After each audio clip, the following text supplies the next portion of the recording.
ये बिल्कुल देखिए, जो इस तरह के स्टेटमेंट आ रहे हैं इसकी पूरी जिम्मेदारी कांग्रेस की है। पहले पिछले दिनों जो 5 राज्यों में चुनाव हुए, राजस्थान में बीजेपी जीती, वो कांग्रेस की वजह से जीती। सचिन पायलट को धोखा दिया, उसको मुख्यमंत्री ने बनाया, 9% गुर्जर वोट भाग गया वहां, इसलिए बीजेपी जीती। मध्य प्रदेश में बीजेपी जीती, वो भी कांग्रेस की वजह से जीती। वो उन कमलनाथ जी ने अखिलेश पखलेश कहा था, 8% यादव वोट भाग गया, इसलिए वहां बीजेपी जीती।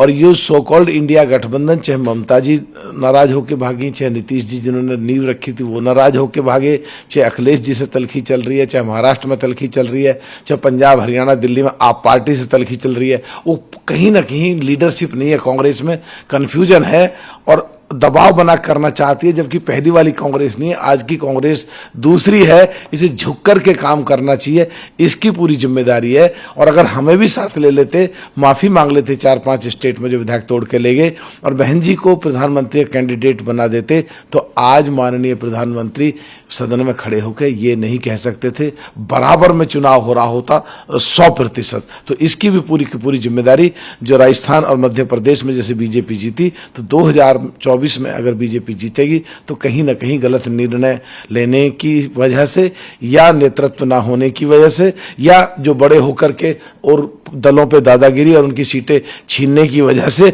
ये भी जिम्मेदारी कांग्रेस की रहेगी। प्रधानमंत्री जवाहरलाल नेहरू और इंदिरा गांधी की सोच को लेकर भी कटाक्ष कर रहे हैं।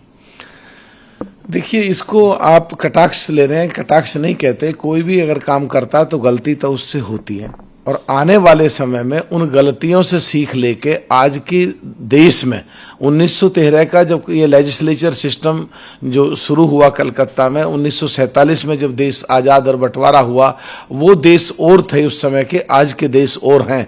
अगर पिछले किन्हीं भी चीज़ों को, उनकी अच्छाई भी बहुत सारी रही होंगी, कमियां भी रही होंगी, कमियों को अगर डिस्कस करके और वो आज उन कमियों को सुधार करके और देश को तेजी से आगे बढ़ाया जाए, मेरे हिसाब से इसको कोई आलोचना कहेगा, कोई इसको अच्छी बात कहेगा, कोई इसको इम्प्रूवमेंट कहेगा, कोई इसको संशोधन कहेगा, कोई इसको देश को आगे बढ़ाना कहेगा। जैसी जिसकी सोच होती है वैसी ही उन सोच को ले लेते हैं। गांधी पर भी निशाना साधा, कहा कि कांग्रेस बार-बार राहुल गांधी को लॉन्च करती है, इसलिए उसे सफलता। देखिए, ये एक चीज तो कहीं ना कहीं है, और वो आप नहीं कह रहे, ना माननीय प्रधानमंत्री कह रहे, ना मैं कह रहा।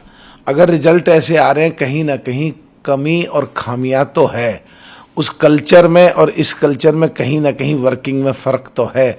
जब दूसरे नेता जहां सुबह 11 बजे सो करके उठते हैं, जब तक आज के परिवेश के ये नेता जो बिल्कुल जमीन से जुड़ करके नीचे से उठ करके आए हैं, ये 11 बजे तक पूरा काम करके और अपने दूसरे काम पे निकल जाते हैं। तो जब उनके लोगों के सब काम हो ही जाते हैं, तो वो जब उठ करके बैठते हैं, उनको कोई मिलने आता नहीं है, तो फ्रस्ट्रेशन में और कुछ का कुछ बोलते हैं, स्टेटमेंट कुछ का कुछ देते हैं, उससे उनका नुकसान और होता है।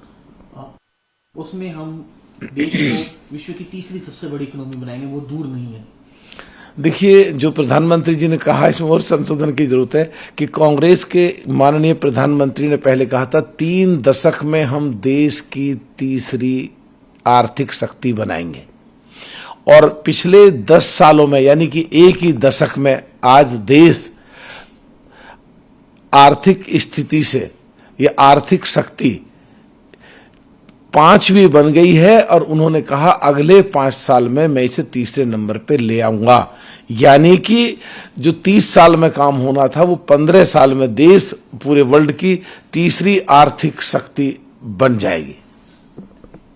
कांग्रेस संबोधन को लेकर सीधे तौर पर निशाना साधा, कहा कि बिना ग्रैंड ओल्ड पार्टी का नाम लिए प्रधानमंत्री का भाषण पूरा नहीं होता।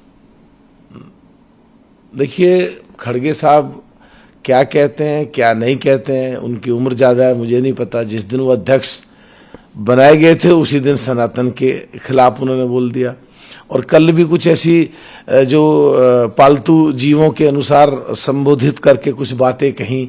वो क्या कहते हैं क्या नहीं कहते हैं समझ नहीं आता। कांग्रेस को मजबूत करना चाहते हैं, कांग्रेस को मारना चाहते हैं, समझ नहीं आता। खड़गे जी ने प्रधानमंत्री के लिए, प्रधानमंत्री का आखिरी भाषण था, बाय बाय मोदी ट्रेंड कर रहा है। देखिए, कोई भी आदमी कुछ भी कह दे, कहने से नहीं होता। काम किस तरह कर रहे हो, विपक्ष की भूमिका क्या निभा रहे हैं, क्या क्या देश को जरूरतें हैं, किसानों के लिए क्या क्या ज़रूरतें हैं, नौजवानों के लिए क्या क्या ज़रूरतें हैं, गरीबों के लिए क्या क्या ज़रूरतें हैं, और ये अपना जो आज के परिवेश में जिन जिन चीज़ों को लेकर के संसद में मुद्दों को लेकर टकरने की कहाँ कहाँ ज़रूरतें हैं, महिलाओं को क्या क्या ज़रूरतें हैं, इन सब के बारे में अगर सोच करके संसद में टकरोगे, भिड़ोगे, लड़ोगे, जूझोगे और देश उसे देखेगा तो इस तरह के स्टेटमेंट की संभावनाएं हो सकती हैं। और आज मैं देखता हूं हमारे साथ में जब सदन चल रहा होता है तो या तो सदन चलने नहीं देते हंगामे की वजह से, और कभी चलता भी है तो वहां सीटें खाली पड़ी रहती हैं। मेरे हिसाब से करनी और कथनी में फर्क है, दोनों एक जैसी होनी चाहिए। सर जी सर, राहुल गांधी ने सर जो अपनी बात रखी है कास्ट बेस्ड सेंसस को लेकर और रिजर्वेशन पर, उसको लेकर बीएसपी का कैसे स्टैंड है? क्या कहें, देखिए हमारी पार्टी हमेशा पिछड़ों के लिए, दलितों के लिए, उनके हक के लिए लड़ाई लड़ती रही है।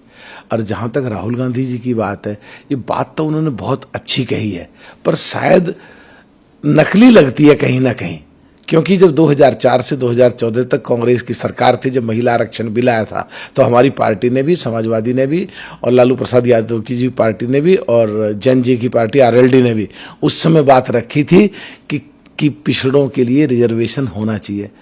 तो कांग्रेस की सरकार तो 10 साल चली और वो बिल पास नहीं कराया। ये से साफ दिखती है नीयत क्या थी कांग्रेस की।